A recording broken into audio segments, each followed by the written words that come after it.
Hello, good morning, welcome back to Rogue Radio. My name is Sarah Jane, and today we're going to be doing a Rogue News segment. It is very windy here in Toledo, and it's also cloudy and sunny at the same time. That only Toledo can achieve that. Only Toledo can achieve that. I don't understand. It's been windy for like the past 3 days. I'm not sure what's going on, but anyway, shout out to KJ52. If you don't know who he is, he's a great Christian rap artist, and he's also on Anchor. So if you want to go check him out, I'm all about promoting other creators, other podcast people. I don't even know, what do they call those people? Just podcast hosts. He's a good podcast host, and he makes really good music as well. I started listening to him when I was like 8 years old, and he's got some really good music, and he's still spitting out some really good rhymes. So if you want to go check him out, like I said, I like to promote other people. His podcast is called KJ52 Podcasts, so go check him out. Give him some love.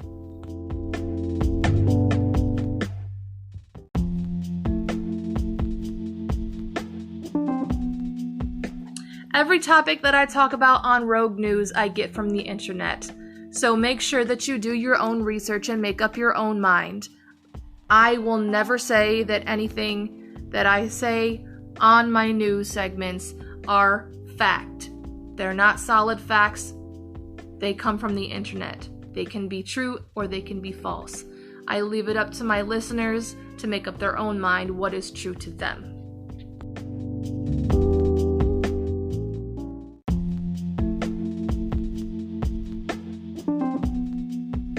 If you have any questions, comments, or concerns about what I talk about, you can reach me on my Instagram at Rogue Radio 4 and also Rogue Radio 4 on Twitter. I would love to hear from you. Thanks.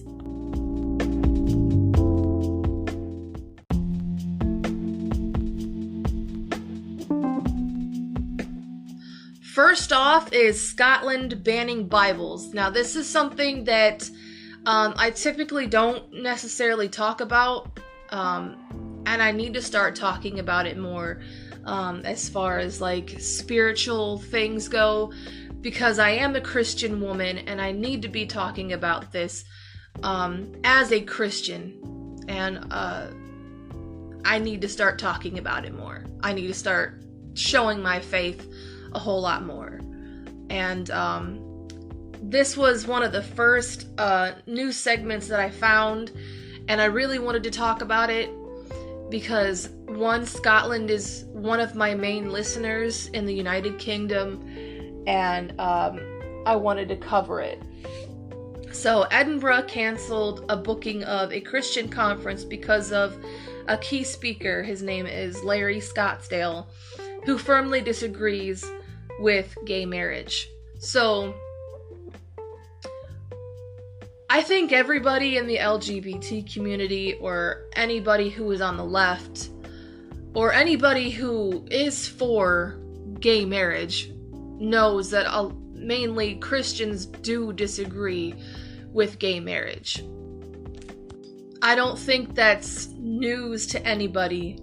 I'm one of those people. Yes, I disagree with gay marriage and homosexuality, but I don't hate anybody who is a homosexual. I don't hate anybody who decides to get married. I don't hate anybody who, believes that they're gay or lesbian or bisexual or transgender. I have to love them first. That's how I was taught. I have to love God and love people first. I have no right to scold anybody who I believe is sinning, because I've done that when I was younger and it did not help. It did not help winning anybody. I didn't win any soul doing that. So I had to be taught to love people who are different from me, because for one, I have to get it out there just because I know I try to tiptoe over this topic because I don't want to get in any sort of controversy with anybody who is for gay marriage or homosexuality. That's just something that I don't want to get into. I don't want to argue with anybody about it because I have my beliefs and I don't believe I should have to defend them all the time. Only when a certain, topic arises or certain things that arise, like if I end up talking to somebody about it, I'll be like, I love you still. I love you as a person. That's just how I am. I'm not going to hate a gay person. I'm not going to hate a lesbian or a bisexual. But this is something that I wanted to talk about because Scotland is banning Bibles. And that's not okay to me. And this has been happening for years. This has been happening even in Bible times to where Christians and people who speak out against certain things, oh, don't talk about God here, don't talk about Jesus here, you're gonna offend some people, don't talk about God, period. We've been persecuted and it's happened in the Bible and it's still happening now and it's gonna keep on happening until Jesus comes back. That's just common knowledge to us as a Christian community. And we all have to realize that this is just something that the devil's doing to keep our mouths shut. That's how we see it. I know a lot of people, I know a lot of Christians may disagree and be like, well, being homosexual is not a sin. I'm not here to talk about whether your lifestyle or what you believe in is a sin. I believe it's a sin, but some other people might not. And I can't convince every person. I don't need to. I have my beliefs, and if you don't like it, that's fine. But just know that I still love people who are different from me. Because, yes, we have to understand as Christians, because I know that there are Christians out there that speak hatefully and scold other people who do sin. Christians sin too.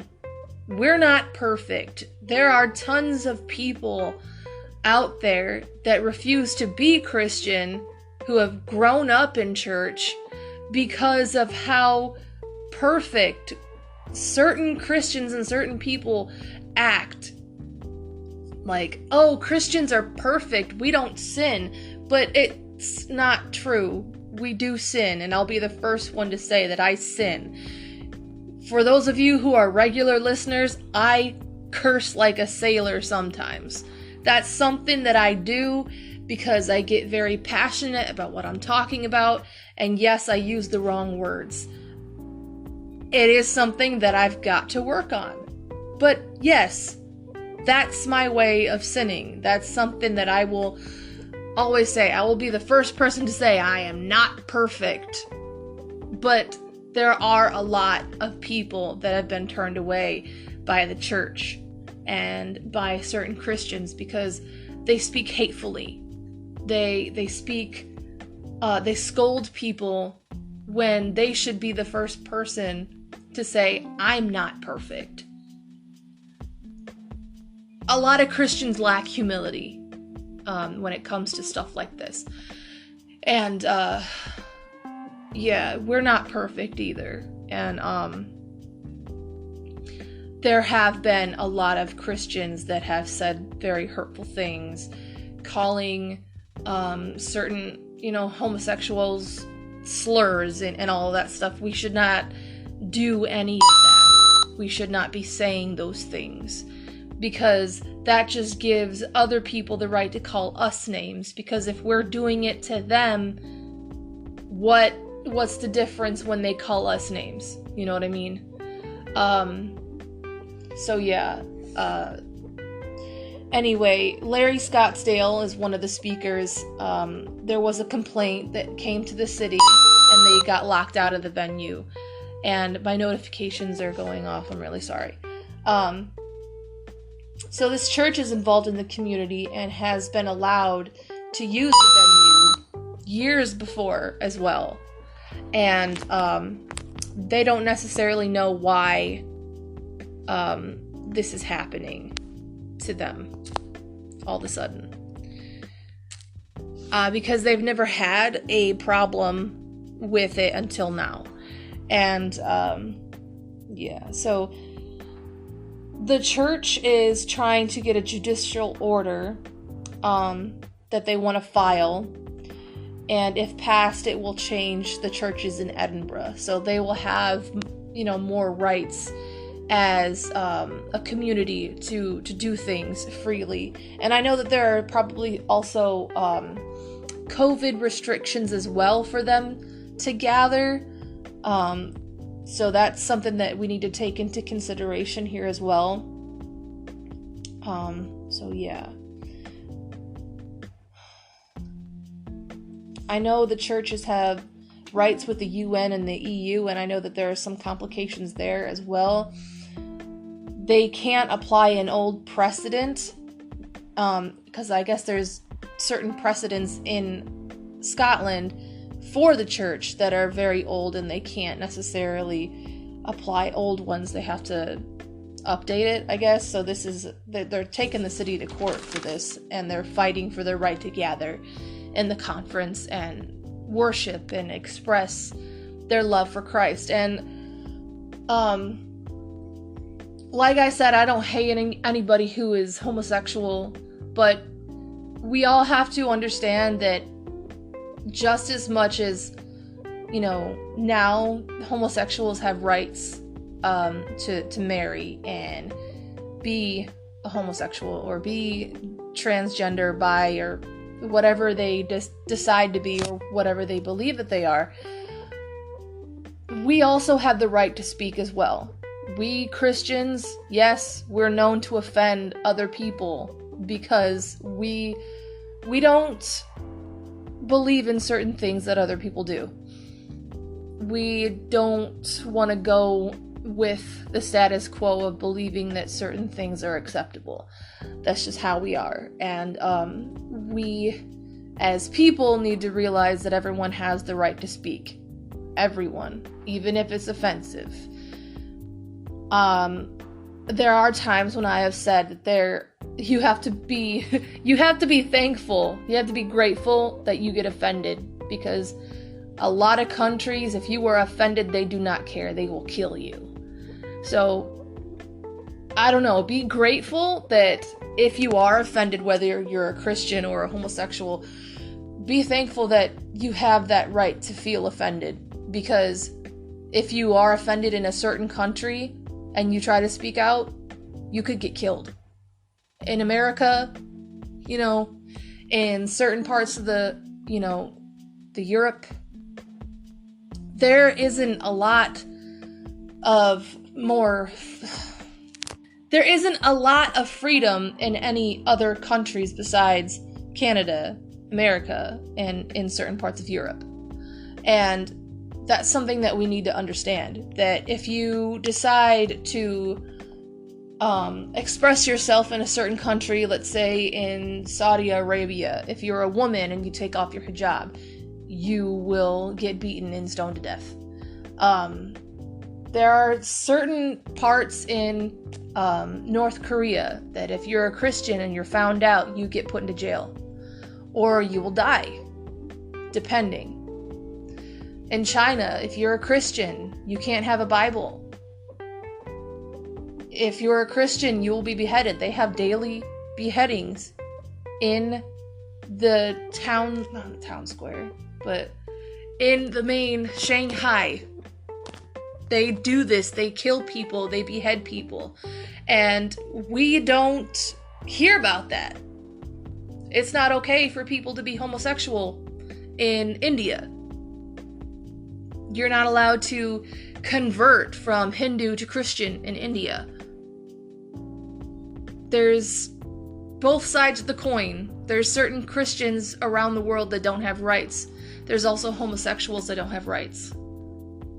South Africa, I don't know if this has been lifted, but the last time I found out in South Africa, if you were gay, you were not considered a person. You weren't, you would be put in jail if they found out that their son was gay or something like that. They get put in jail.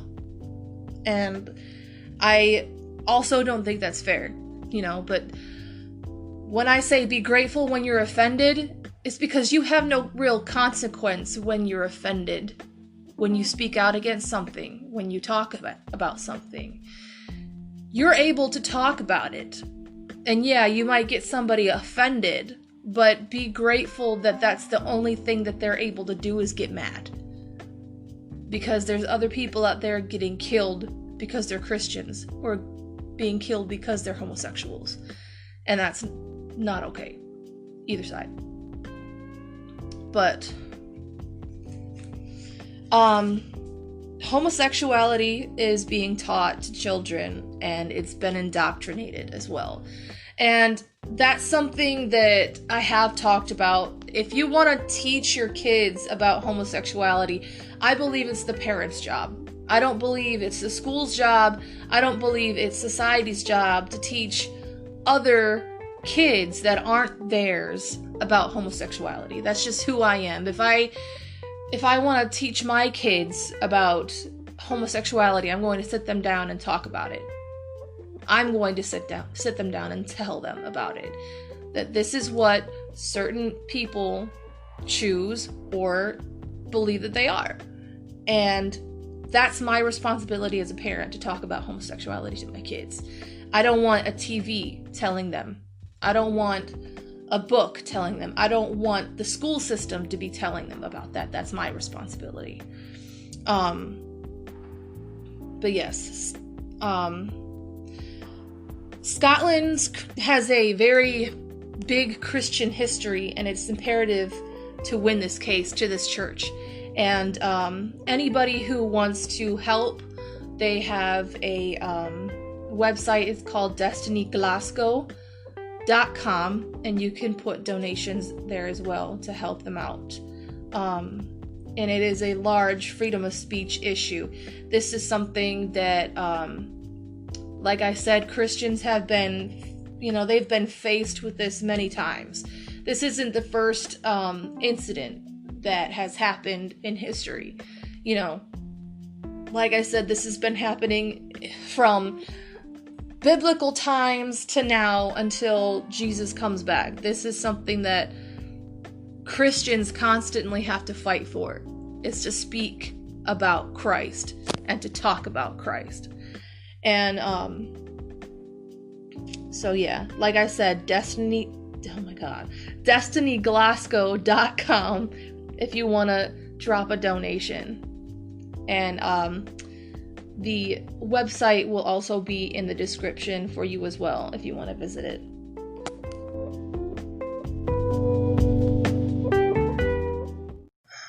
You want to know how I make some really awesome podcasts? It's called Anchor. For one, it's free. There's creation tools that allow you to record and edit your podcast right from your phone or computer. Anchor will distribute your podcast for free, so it can be heard on Spotify, Apple Podcasts, and many more. You can make money from your podcasts with no minimum listenership.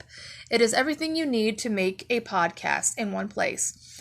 And download your free Anchor app or go to anchor.fm to get started.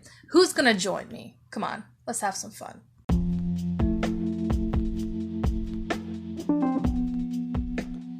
Now, I would talk about the election, but I already made a section about it, and for some reason it disappeared. Anchor is starting to glitch, and I don't like it, and I don't want to repeat myself. Basically, I just said that Biden didn't win. There's ballots still being recounted, and I didn't vote for Biden. I voted for Trump. Trump will always be my president, whether or not Biden gets in office. I don't believe that Biden is a good president. He can't even talk. He doesn't even make sense when he starts talking and does any press conferences. He always mumbles and babbles and says the strangest things. He talks about kids playing with his leg hair and how much he loves kids jumping on his lap, and somehow people think that he's not a pedophile. He wants to have another alliance with China so he can borrow money so you can have your free health care again like you had with Obamacare, but then we'd be in debt to China, and that arose a lot of problems back in the day when Obama was in office. He wants to pass abortion as far as 9 months, meaning that if the child is 9 months and fully developed in the womb, you can still pull the baby apart. That's what he wants, and I don't agree with it. So that's what I was talking about in that section. So short, sweet, and to the point. Today is going to be kind of all over the place just because I keep getting interrupted, but that's okay. Yeah, so today, I don't know, let's talk about this. This looks interesting. Astronomers discover unusual bright light which cannot be explained. NASA was able to capture the glow within 3 days using the Hubble Space Telescope, but the results were baffling. Astronomers came across a unique celestial event as they discovered the brightest infrared light of a small gamma ray burst ever seen. The reason why it is so important is due to the glow produced is brighter than what is previously considered as maximum. The half-a-second flash of light from a very violent explosion was detected earlier this year in May. The energy was produced by the explosion of gamma rays billions of light years away from Earth, which contains more energy than what our sun will produce in its lifetime. It's amazing to me that after 10 years of studying the same type of phenomenon, we can discover unprecedented behavior like this, said Wen Fei Fong. If I butchered your name, I'm really sorry. Assistant Professor of Physics and Astronomy at Northwestern University and lead author of the study. It just reveals the diversity of explosions in the universe is capable of producing, which is very exciting. We're not going to say the full name. NASA was able to spot the glow within 3 days of the Hubble telescope spotting it. However, the results were baffling. It's 10 times brighter than the earlier prediction. Okay. These observations do not fit traditional explanations for short gamma ray bursts, said Fong. Given that we know about the radio and X-rays from the blasts, it just doesn't match up. The near-infrared emission that we're finding with Hubble is way too bright. In order to understand the exact levels of brightness and the distance of the origin, W.M. Keck Observatory in Mauna Kea in Hawaii was used by the team. Distances are important in calculating the burst's true brightness as opposed to its apparent brightness as seen from Earth, said Fong. Just as the brightness of a light bulb when it reaches your eye depends on both its luminosity and distance from you, a burst could be really bright because either it is intrinsically luminous and distant, or not as luminous but much closer to us. With Keck, we were able to determine the true brightness of the burst, thus the energy scale. We found it was to be much more energetic than we originally thought. Scientists believe that explosions like these are caused by two merging neutron stars, which lead to short gamma ray bursts that can create immense levels of energy. This phenomenon is called kilonova. These stars are dense to an extent that even a teaspoon of it on Earth can weigh billions of tons. Typically, it has the mass of our sun compressed into a small city. What we detected even outshines the one confirmed kilonova discovered in 2017. The said co-author Jillian, I don't know, I'm not even going to attempt her last name, a graduate student of Fong's team at Northwestern University, a first-year graduate student working with a real-time data for the first time when this burst happened. It's remarkable to see our discovery motivate a new and exciting boosted model. Blah, blah, blah. They got a lot of scientific terms I can't pronounce.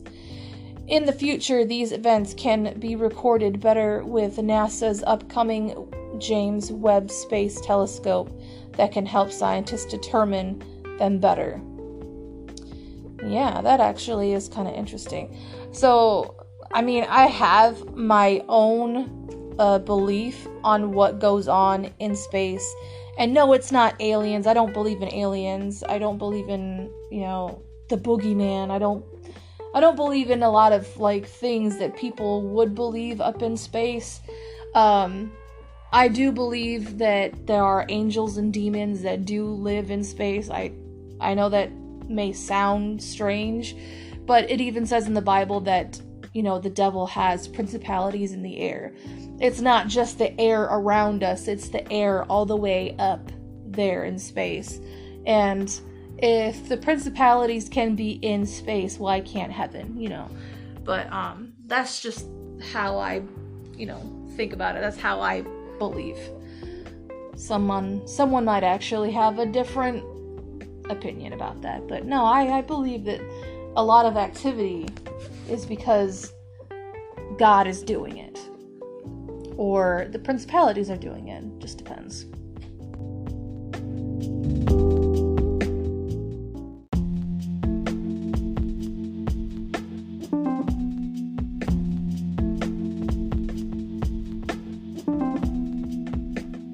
Next up in the news is Amazon employees arrested for stealing 5,000. Oh my god, I can't read. I'm sorry, I've been out of it for about 2 weeks. So, Amazon employees arrested for stealing $592,000 worth of iPhones. Goodness gracious. A group of 5 Amazon employees has been arrested for allegedly stealing phones from a logistics center in Madrid, Spain. Okay, yes, this will be a world news segment for this one. In an operation that is believed to have involved the theft of 500,000 euro in goods. That's crazy. The arrests were made following an internal investigation by Amazon itself, discovering there were issues with some packages sent to customers due to some having weights differing from what the actual order was expected to weigh. The detected differences prompted Amazon to install hidden cameras to find out what was happening. It was determined that a group of workers was slipping new iPhones, like the iPhone 12 and iPhone 12 Pro, into orders secretly, replacing the actually ordered contents of a package at the last moment. Okay. iPadzit, I have no idea what that is, reports It is believed the orders were placed by an accomplice. Okay. 3 of the 5 people implicated in the theft ring were arrested on leaving work. A 4th was picked up while working, and a 5th turned himself into the police voluntarily. All 5 have been fired by Amazon and are waiting trial. The workers were found to have 10 iPhones in their possession. Wow. Intended to be dispatched out using the same method. They were also carrying a large number of stickers with IMEI numbers. I want to say serial numbers? Is that what they're talking about? Seemingly torn from boxes to hamper the investigation. Further arrests have not been ruled out, with investigations continuing to determine where the dispatched iPhones ended up. It is estimated €500,000 worth of devices were stolen by the group. The popularity and premium nature of iPhones make them a target for thefts. In March, €3 million wow, worth of iPhones were taken from Amsterdam's Schiphol airport, followed by €530,000 worth of Apple Watches in the following May. Oh wow, that's crazy. I don't know, I'm old-fashioned. I'm a 90s kid, so when I get a new phone, it's like, that's great, it's just a bigger screen. You know, I love my phone, trust me, I do everything on it. But I grew up with like flip phones, and you know, there were times when I didn't even have like a good phone. Like I had an Obama phone just because it was free. And I hated it because I had minutes. It was like a minute phone. And this was like around, 2017? I had my own small Obama phone. It was no bigger than like a Tic Tac box. And it was only because I didn't have a job at that time and everything. But I never actually wanted to steal anything. I'm not that type of person, but that's pretty astonishing that they tried to get away with that though. I feel like everybody wants the newest iPhone and everyone wants the newest gadget. I'm happy with the gadgets that I've got. And maybe that's just me. Like I said, I'm from the 90s. I have a very old iPad that is cracked and the screen is coming off, but it still works. I still do stuff on it. I still write and I still draw on it. And I'm the type of person that uses what I've got until I need a new one. Like if it breaks, then hey, I need to go out and get a new one. But nowadays I feel like, especially Generation Z, they've been very spoiled. Everything's kind of just given to them. Even as like I want to say maybe an elder millennial at times, we were kind of spoiled, but the biggest thing for us back in the day when we were kids was sock and boppers or, pogo sticks. Like the 90s were great. We didn't really care about the next gadget, but now that we're in our 30s, we have adjusted a little bit to the times to where, well, yeah, we need a cell phone, we need an iPad and stuff like that. There are some times when I just write in a journal because it's just been something that I've done ever since I was a kid. I would always want to write in a journal. I still write things down, but everybody's like, Siri, save this. I need an appointment reminder for so-and-so for this day.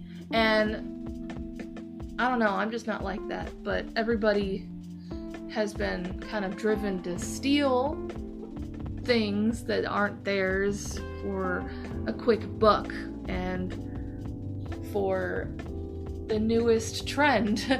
I just don't understand it.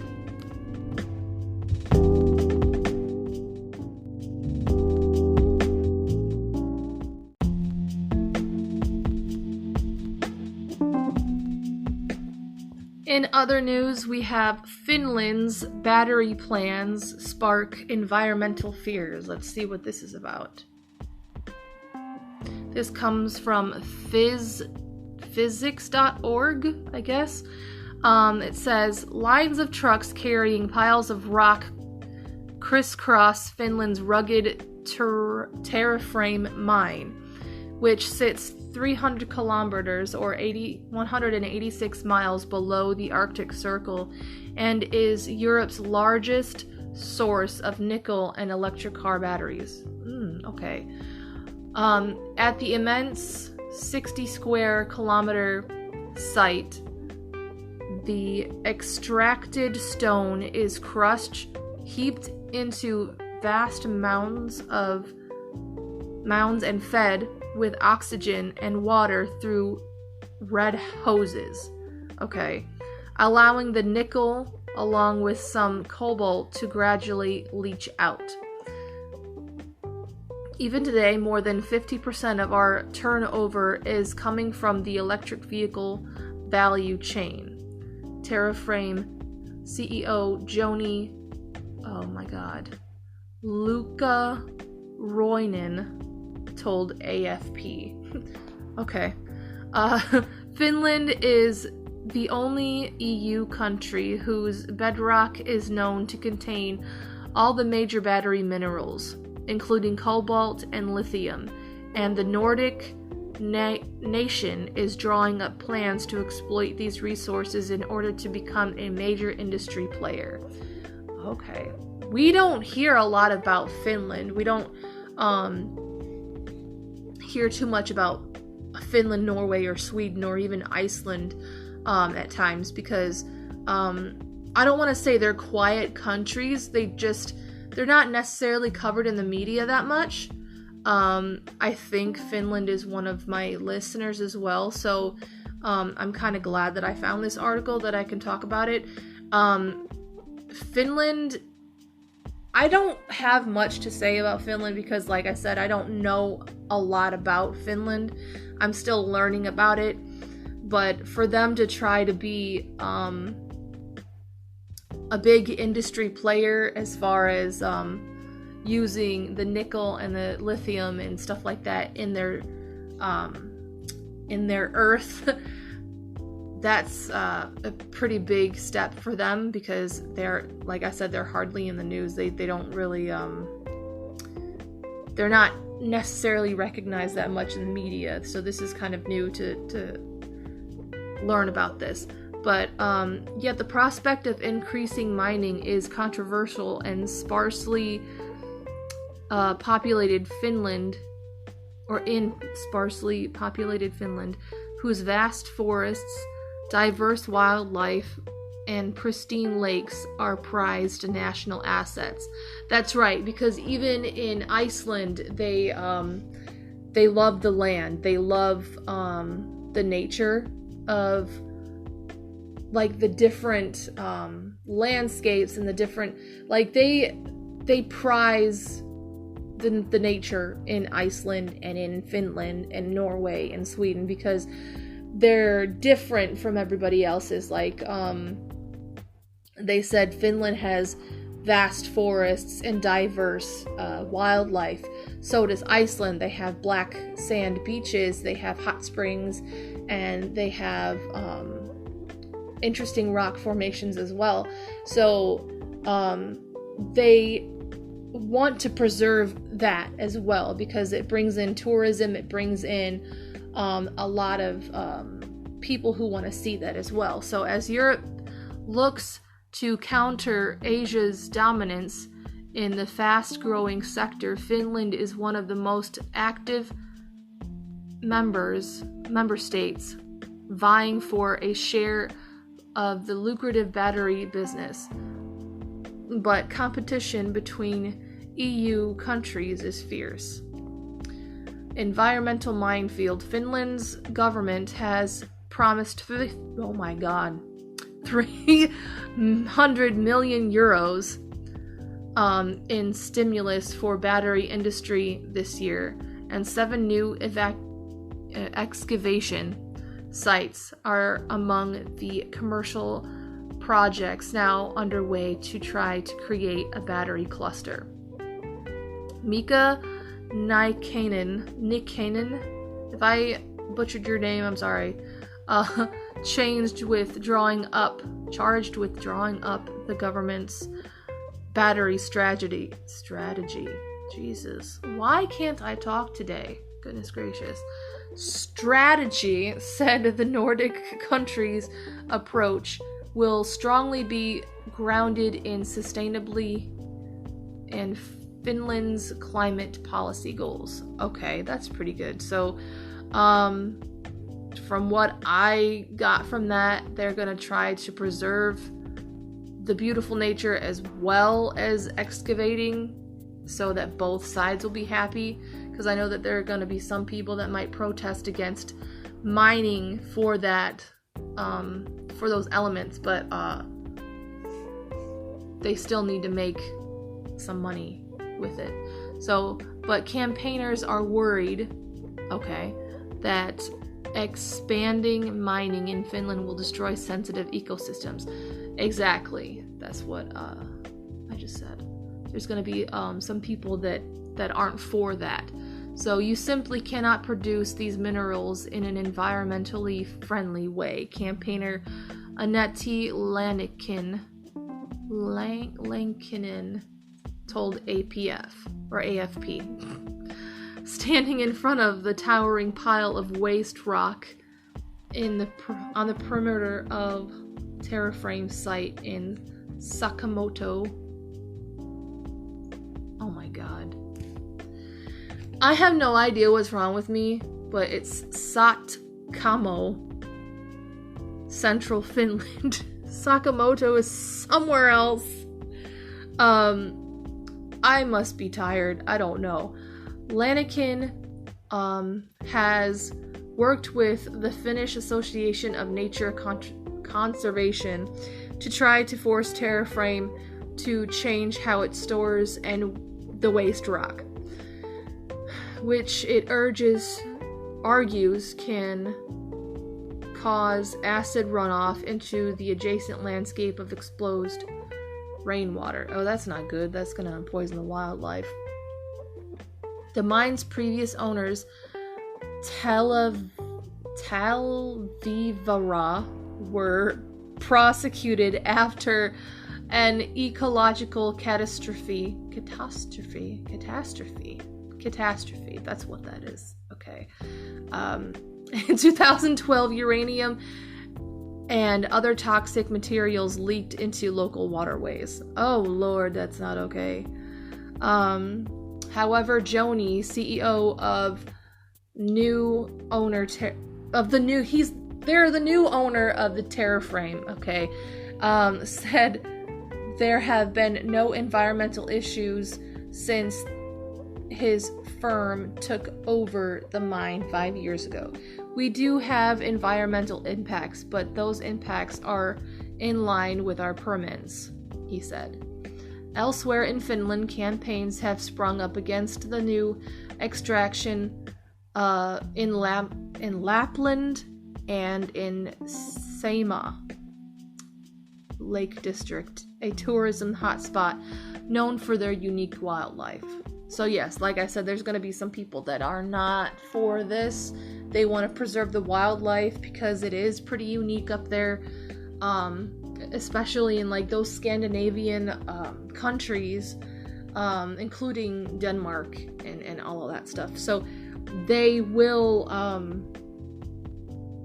there's gonna be people that will defend the wildlife because, like they said, it is a tourist hotspot. People want to go and see the unique terrain and they want to hike there and all that stuff. So Lake Saimaa is Europe's 4th largest freshwater system and is not a suitable area, campaigner Misa Mink told AFP. adding that 4 new prospecting permits have been granted in the area since May. If we're not careful, sure, we'll have electric cars, but we won't have fresh water. Yeah. Yep. I don't know if they have the same thing with what Iceland has been doing, where water is free in Iceland. They don't have to pay for water. They have no water bill there because of the geothermal, like the earth actually heats the water, and they're able to naturally just have it in their houses. So they don't have to pay for water being heated. They don't have to pay for any of that. They can just literally take a shower for hours and they don't have any water bill. They don't have any Iceland also does not have any bottled water. They don't sell water at all, so you'll never actually see that. So I'm wondering if Finland is the same way, to where they have certain geothermal properties in their land, and because of this mining problem, that it could contaminate the water, because water is free in certain countries, especially in Iceland. I'm not sure. Like I said, in Finland it might be the same case. I'm not sure.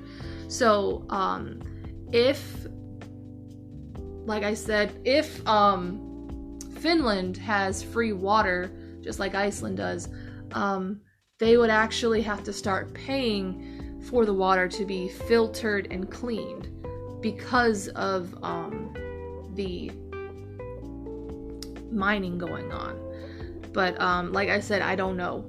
I have to look that up. But yet battery industry leaders insist that Finland is a global pioneer in sustainable practices and believe this will give it an advantage over its competitors. Terraframe's mining methods, for instance, create 60% of smaller carbon footprint than traditional practices, the firm says. Meanwhile, Finnish mines are bound by much tougher standards than the Democratic Republic of Congo, where more than half of the world's cobalt is produced in conditions rife with child labor and human rights abuses, according to the NGOs. There is no point in buying an electric vehicle produced from raw materials that aren't sustainable, Finnish Materials Group CEO Maddie says.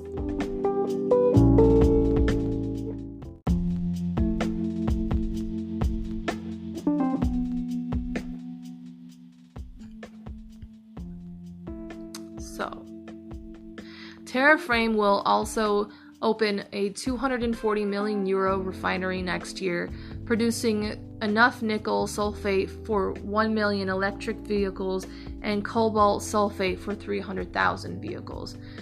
Car technology maker Valmet Automotive is one of the few Finnish manufacturers at the top end of the battery chain. Last year, opened a plant to expand its production of Finnish battery packs for use in cars and industrial vehicles around the globe.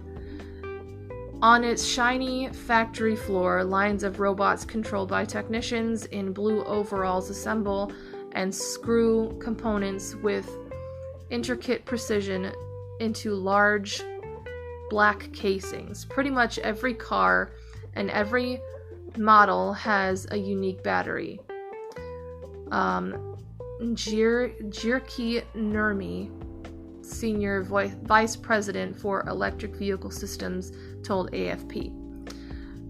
Nurmi, if I say any of these names wrong, I'm so sorry, believes one area of the company can make its mark in its off-highway production batteries for heavy-duty vehicles used in construction, agriculture, or logistics. Some industry watchers say that global supplies of cobalt and the most expensive, the battery materials are already running low and won't stretch to meet future demand.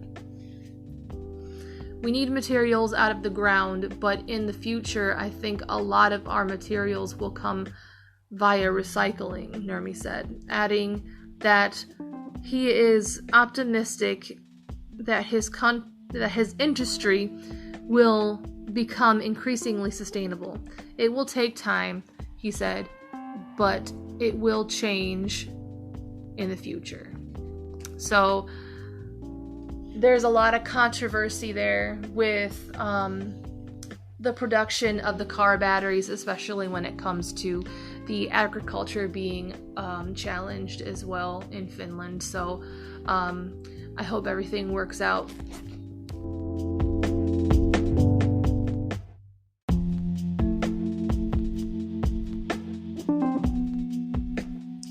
Anyway, I think that's all for today. Thank you for listening and have a great day. Bye.